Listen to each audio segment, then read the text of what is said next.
जय हिंद दोस्तों, आपका स्वागत करते हैं हमारे YouTube channel CM sir academy classes में। जैसा कि आपको पता है कि आपको इतिहास के विभाजन मैंने बता दिया था कि इतिहास का विभाजन पढ़ाएंगे। इतिहास के विभाजन के बाद उसके पार्टों के बारे में बताएंगे, उनके पार्ट के बारे में अगला टॉपिक। तो इतिहास के विभाजन मैंने बता दिया था कि इतिहास का विभाजन 3 पार्ट में किया गया है। एक था प्रागैतिहासिक काल, एक आद्य ऐतिहासिक काल और एक ऐतिहासिक काल। फिर जो हमारा प्रागैतिहासिक काल था, प्रागैतिहासिक काल को भी 3 पार्ट में डिवाइड किया गया था। पुरापाषाण काल, मध्य पाषाण काल और नवपाषाण काल। इन कालों के बाद एक और काल आता है, वो है ताम्रपाषाण काल। ताम्रपाषाण काल के बारे में मैंने बता दिया है कि ताम्रपाषाण काल कहते किसे और कौन क्या है। उसके बाद जो नया टॉपिक, उसके बाद जो टॉपिक आता है वो आता है सिंधु हड़प्पा सभ्यता का। किसका आता दोस्तों? सिंधु हड़प्पा सभ्यता।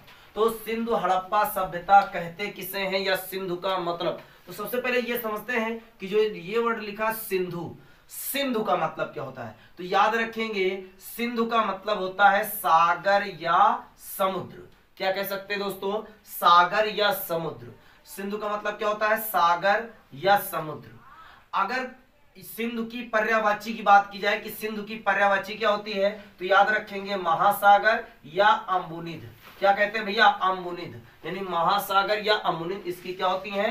पर्यायवाची होती है। क्या होती है? पर्यायवाची होती है। तो ये तो अलग का था कि सिंधु को कहते क्या है और सिंधु की पर्यायवाची क्या होती है। अब बात चलते हैं सिंधु हड़प्पा सभ्यता की बात अगर करें तो सिंधु हड़प्पा जो सभ्यता है इसको हम आद्य ऐतिहासिक सभ्यता या सिंधु सरस्वती सभ्यता के नाम से भी जानते हैं। क्या याद रखेंगे दोस्तों कि सिंधु हड़प्पा सभ्यता को और क्या कहते हैं? तो सिंधु हड़प्पा सभ्यता को आद्य ऐतिहासिक सभ्यता या सिंधु सरस्वती सभ्यता के नाम से भी जानते हैं। अगला ये क्वेश्चन बनता है कि जो सिंधु हड़प्पा सभ्यता है इसकी समयावधि क्या? समयावधि का मतलब ये हुआ कि इसका कार्यकाल कितने समय से कितने तक माना जाता है। तो याद रखेंगे इसकी जो समयावधि है वो 2300 से 1700 ईसा पूर्व मानी गई है। कितनी मानी गई है? 2300 से 1700 ईसा पूर्व मानी गई है। जैसा कि आप लोगों को पता है कि एक होता है कार्बन 14। क्या होता है? कार्बन 14। इसको रेडियो कार्बन 14 भी कह सकते हैं। तो इस कार्बन 14 के मतलब 14 से क्या किया जाता है, यानी जीवाश्मीय खदानों के आयु का निर्धारण कर सकते हैं इससे, कार्बन 14 से। तो इसी के आकलन के अनुसार बताया गया है कि जो सिंधु हड़प्पा सभ्यता है इसकी समयावधि 2300 से 1700 ईसा पूर्व मानी गई है। अब ये देखते हैं कि जो सिंधु हड़प्पा सभ्यता है वो सर्वाधिक किस किस एरिया में कहां तक फैली हुई, यानी 4 दिशाएं, पूर्व पश्चिम उत्तर दक्षिण, यानी किन दिशाओं में कहां पर कहां तक फैली हुई है। तो याद रखेंगे ये है हमारा पूरब, ये पश्चिम है, ये उत्तर है और ये क्या है? दक्षिण है। अब अगर हम पूरब की बात करें तो पूरब में कहां तक फैला है, तो याद रखेंगे हिंडन नदी के किनारे आलमगीरपुर तक। कहां तक दोस्तों? तो हिंडन नदी के किनारे आलमगीरपुर स्थान तक फैला है, जो कि जिला मेरठ पड़ता है। और जिला मेरठ कहां में पड़ता है? उत्तर प्रदेश में पड़ता है। तो यानी ये पूरब दिशा का है। अब इसी तरफ चलते हैं पश्चिम की तरफ। तो अगर हम पश्चिम की बात करें तो पश्चिम में कहां तक फैला है? दशक नदी के किनारे सुतका गेनडोर। क्या कह सकते हैं? सुतका गेनडोर बलूचिस्तान तक। कहां तक फैला दोस्तों? यानी बलूचिस्तान तक। अगला कि पूरा स्थल उत्तर में चिनाब नदी के तट पर अखनूर के निकट मांडा। कहां तक दोस्तों? याद रखेंगे पूरा स्थल कहां तक, यानी चिनाब नदी के तट पर अखनूर के निकट मांडा। मतलब मांडा कहां पड़ता है? जम्मू कश्मीर, यानी यहां तक उत्तर दिशा में फैला हुआ है। अगर हम अपने को दक्षिण में देखें तो दक्षिण दिशा में कहां मिलेगा? तो पूरा स्थल गोदावरी के तट पर दैमाबाद। कहां पे? गोदावरी के तट पर दैमाबाद। ये कहां पड़ता है दोस्तों? जिला अहमदाबाद, मतलब महाराष्ट्र में। यानी महाराष्ट्र में आपको इसके पूरा स्थल मिलेंगे। अगला पॉइंट है कि सिंधु सभ्यता का विस्तार, जो सिंधु सभ्यता का विस्तार है वो कैसा है, उसकी आकृति कैसी है। तो याद रखना दोस्तों क्या है उसकी आकृति? त्रिभुजाकार है। कैसा है? त्रिभुजाकार। त्रिभुज आप सभी लोग जानते हो, त्रिभुजाकार। अगला है कि यह एक नगरीय सभ्यता। यह क्वेश्चन कई बार पूछा गया है कि सिंधु हड़प्पा सभ्यता कैसी सभ्यता है, तो याद रखेंगे कैसी सभ्यता है दोस्तों, नगरीय सभ्यता है। अगला क्वेश्चन ये बनता है कि इसके बड़े महानगर यानी सिंधु हड़प्पा सभ्यता के बड़े महानगर कौन कौन से हैं, तो याद रखेंगे मोहनजोदड़ो, हड़प्पा, राखीगढ़, धौलावीरा और कालीबंगा। ये ऐसे स्थान हैं जो कि काफी ज्यादा बड़े हैं। और जो राखीगढ़ है ये कहां पड़ता है, क्योंकि क्वेश्चन पूछा गया है, तो ये हरियाणा के हिसार जिले में घग्गर नदी के पास पड़ता है। कहां दोस्तों पड़ता है, हरियाणा के हिसार जिले में घग्गर नदी के पास मिलता कौन, राखीगढ़। यहां से भी काफी सिंधु हड़प्पा सभ्यता के बारे में जानकारियां मिली हैं। अगला पॉइंट है कि जो सिंधु वासियों को तांबा, कांसा, स्वर्ण और चांदी जैसी धातुओं की जानकारी उपलब्ध थी। कौन कौन सी, तांबा, कांसा, स्वर्ण और चांदी, यानी इन सब की जानकारी सिंधु हड़प्पा सभ्यता के लोगों को हुई थी। अगला है कि मोहरो एवं टेराकोटा। मोहरो एवं टेराकोटा का मतलब क्या हुआ, टेराकोटा का मतलब ये हुआ, लिखा ना टेराकोटा कलाकृतियों, यानी टेराकोटा कलाकृति का मतलब ये हुआ कि मंदिर, मस्जिद, चर्च, गिरजाघर, अपने मतलब भवन, इमारत, इन सब में जो कलाकृतियां होती थी, कलाकार द्वारा चित्र बनवाए जाते थे, उनसे क्या पता चला कि बैल, हाथी, गौड़ा, बाघ, हिरण, भेड़ आदि का अंकलन तो मिलता है। यानी कहने का मतलब ये हुआ कि मुहरों एवं टेराकोटा कलाकृतियों में बैल, हाथी, गौड़ा, बाघ, हिरण, भेड़ आदि का अंकलन तो मिलता है, लेकिन गाय के मामले में कहीं भी जिक्र नहीं किया गया। तो यूं कह सकते हैं कि सिंधु हड़प्पा सभ्यता के लोगों को गाय का मतलब जो है ज्ञान नहीं था, यानी गाय के बारे में वो जानकारी नहीं जानते थे। अगला है कि सैंधव सभ्यता, मतलब वही सिंधु सभ्यता, सैंधव सभ्यता कांस्य युगीन सभ्यता है। यहाँ के लोग लोहे से परिचित नहीं थे। यानी कहने का मतलब ये है कि सैंधव सभ्यता जो है ये कैसी सभ्यता है, तो याद रखेंगे कांस्य युगीन सभ्यता। कैसी दोस्तों, कांस्य युगीन सभ्यता है, और यहाँ के लोगों को लोहे का ज्ञान नहीं था।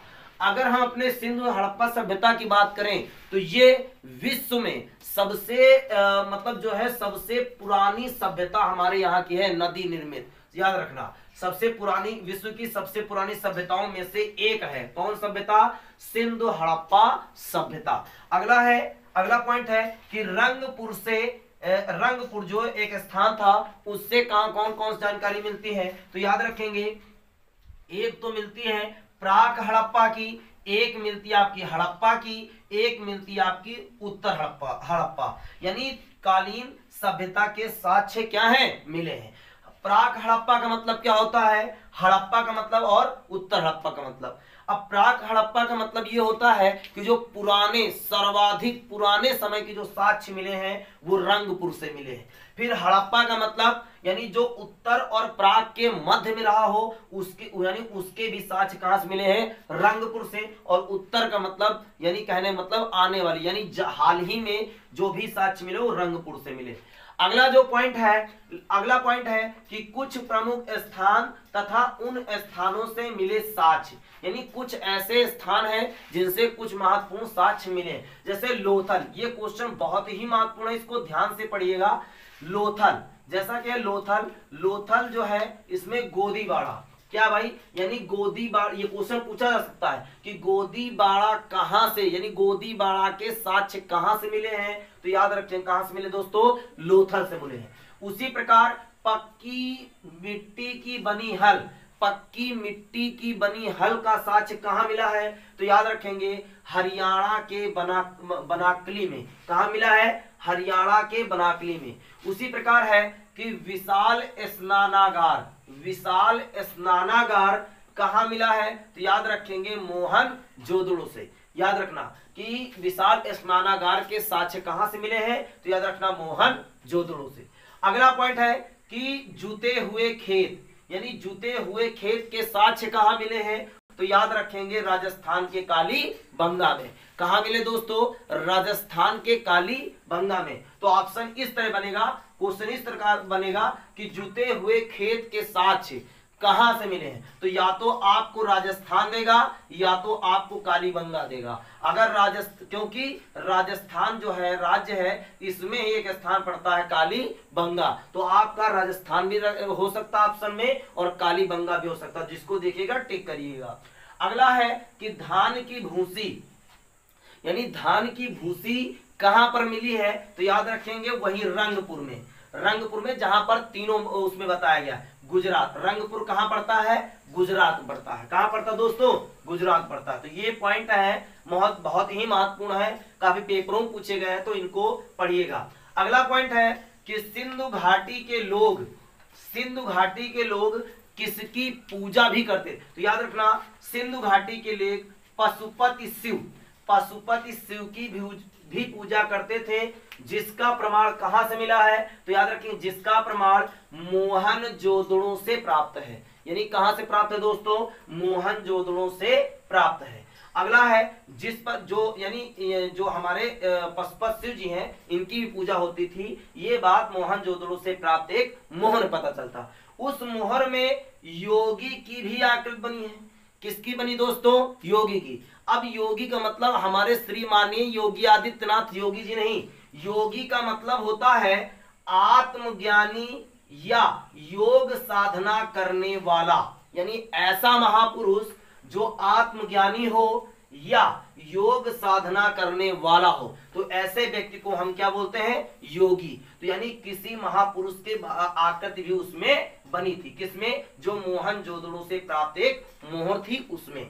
अब जो मोहर मिली थी, उस मोहर में जो योगी की आकृति बनी थी, उस योगी के दाईं ओर, जैसे कोई मोहर हो बना दी जाए, अब यहाँ पर योगी बने तो ये दायां हुआ, ये बायां हुआ, तो दाईं ओर, अगर दाईं ओर देखा जाए तो बाघ और हाथी, यानी बाघ और हाथी, और बाईं ओर की अगर बात करें तो बाईं ओर गैंडा एवं भैंसा, यानी याद रखेंगे दाईं ओर बाघ और हाथी और बाईं ओर गैंडा और भैंसा चित्रित किए गए, यानी इनके चित्र इधर बने हुए हैं। अगला पॉइंट है कि योगी के सिर पर, यानी योगी के जो चित्र बना था, यानी योगी के सर पर एक त्रिशूल जैसा आभूषण है, यानी एक त्रिशूल जैसा आभूषण, यानी कहने का मतलब ये हुआ कि जैसे राजा महाराजा मुकुट पहना करते थे, उसी प्रकार उनका एक आभूषण था, वो पहन रखे थे, जिसके कितने मुख थे, 3 मुख थे। कितने मुख थे दोस्तों, 3, लेकिन किसी मुख में 3 या 4 मिल जाए ऑप्शन में तो आप टिक कर दीजिएगा, लेकिन मुख्यतः कितने हुए भैया, 3, तो यानी उसमें कितने मुख थे, 3। अगला है कि मार्शल महोदय ने इन्हें मतलब योगी, यानी इसे मतलब योगी, यानी योगी जो थे उनको क्या नाम दिया था, तो यानी रुद्र शिव। क्या नाम दिया था दोस्तों, रुद्र शिव। यानी ये क्वेश्चन बन सकता है कि योगी को रुद्र शिव, याद रखना योगी को रुद्र शिव कह के किसने संबोधित किया था, तो याद रखेंगे मार्शल ने। किसने किया था दोस्तों, मार्शल ने। अगला पॉइंट है कि भारतीय पुरातत्व सर्वेक्षण विभाग, यानी इसका मतलब ये हुआ कि भारतीय पुरातत्व सर्वेक्षण विभाग का मतलब ये हुआ कि जैसे खुदाई करके कहीं से भी कोई साक्ष्य मिलता है तो सबसे पहले यहाँ पर भेजा जाता है, उसके बाद यहाँ से आगे प्रचार होता है, तब जाके पढ़ने को मिलता है। के महानिदेशक मार्शल, कौन भाई, जॉन मार्शल, यानी जॉन मार्शल थे, के निर्देश पर, यानी जॉन मार्शल ने निर्देश दिया था किस सन में, 1921 सन में। किसको दिया था, दयाराम साहनी को, यानी दयाराम साहनी को ये आदेश दिया। क्या आदेश दिया कि पंजाब जो कि पहले पाकिस्तान में पड़ता था, तो वर्तमान पाकिस्तान में पड़ता है, तो याद रखना पाकिस्तान में एक जिला था और उस जिले का नाम था मांटगोमरी जिला। क्या नाम था दोस्तों, मांटगोमरी जिला। उसी के किनारे एक नदी थी, रावी नदी। क्या नदी थी दोस्तों, रावी नदी। उसी के तट पे बाईं ओर, किस पर, बाईं ओर स्थित हड़प्पा नाम था, उस बाईं ओर स्थित हड़प्पा था, उसकी खुदाई करें आप। तो जब खुदाई की गई तब वहां से इतनी सारी यानी जानकारियां मिली, तब हमें पता चला कि सिंधु हड़प्पा सभ्यता भी एक थी। अब यहां से एक क्वेश्चन बनता है कि कि भारतीय पुरातत्व सर्वेक्षण विभाग यानी इसकी स्थापना कब हुई थी। तो याद रखेंगे दोस्तों, उसकी स्थापना हुई थी 1861 में। कब हुई थी दोस्तों? 1861 में। और इसके जो मतलब जो है कहने का मतलब महानिदेशक पहले बनाए गए थे, वो महानिदेशक बनाए गए थे अलेक्जेंडर, वो 1861 में की गई थी। और इसके जो पहले महानिदेशक बनाए गए थे, पहले महानिदेशक अलेक्जेंडर किंगडम बनाए गए थे। कौन बनाए गए थे दोस्तों? अलेक्जेंडर किंगडम बनाए गए थे। और इसका जो मुख्यालय है वो उसका मुख्यालय है नई दिल्ली में। कहाँ है दोस्तों? नई दिल्ली में है। तो याद रखेंगे भारतीय पुरातत्व सर्वेक्षण विभाग यानी इसका मुख्यालय कहाँ है? नई दिल्ली में। इसकी स्थापना कब हुई थी? 1861 में। और इसके पहले महानिदेशक कौन थे? तो अलेक्जेंडर किंगडम थे। कौन थे दोस्तों? अलेक्जेंडर किंगडम थे। अब जो आगे का टॉपिक है, आगे का टॉपिक हम पढ़ेंगे मोहनजोदड़ो। अब मोहनजोदड़ो जिसकी खुदाई की थी यानी जिसकी जानकारी दी थी राखल दास बनर्जी, ये इस वीडियो में देखते हैं। अगला टॉपिक जो होगा नेक्स्ट वीडियो में देखेंगे। आई होप ये वीडियो आपको पसंद आया हो तो इस वीडियो को लाइक करें, सब्सक्राइब करें और अपने दोस्तों में शेयर करें। ओके, जय हिंद।